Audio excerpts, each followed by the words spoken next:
Otasansan rédíò and TV. Oríṣiríṣi àwọn èèyàn ni wọ́n ti ń ṣe bẹ́ẹ̀ tí wọ́n ti ń ṣe ìdárò lẹ́yìn ikú màmá Osunwede Omodara tí í ṣe Ìyá Osun TILU Osogbo. Gẹ́gẹ́ bó ṣe jáde nínú ìròyìn ọjọ́rú ọjọ́ kẹfà oṣù kejìlá ọdún 2023 òun náà ni màmá Osunwede Omodara ló jáde láyé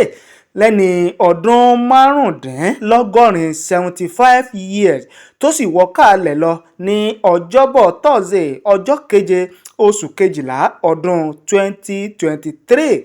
Gẹ́gẹ́ bó ṣe jáde nínú ìròyìn a gbọ́ wípé ọdún márùn-ún gbáko òun náà ni màmá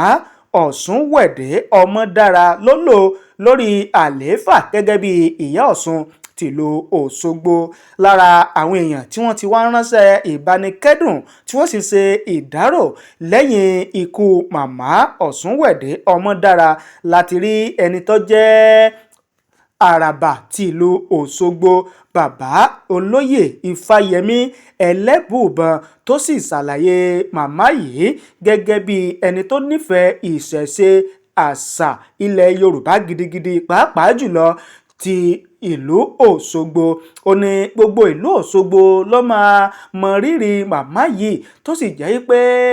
gbogbo àwọn olórìṣà àwọn oníṣẹ̀ṣe ti ìlú Òṣogbo náà máa mọ ipò tí màmá yìí tó fi sílẹ̀ nílùú Òṣogbo. Bákan náà la rí ẹni tí í ṣe bàbá olórìṣà ti ìlú Òṣogbo tí àwọn náà ṣe bẹ́ẹ̀ táwọn náà ṣe ìdárò lẹ́yìn màmá Osunwede Omodara. Màmá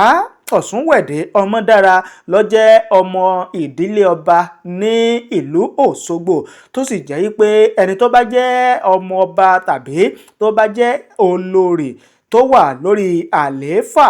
gẹ́gẹ́ bí ọba ìlú Òṣogbo náà ni ó máa ń lọ di Ìyá Osun TILU Osogbo tó sì jẹ́ pé gbogbo ọdún márùn-ún tí màmá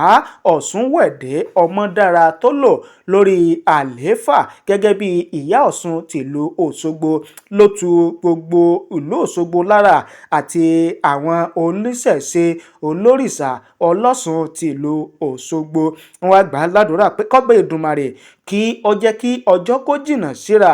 kí oníkálukú wa ká má fi ọjọ́ ọlọ́jọ́ lọ gẹ́gẹ́ bó ṣe jáde nínú ìròyìn.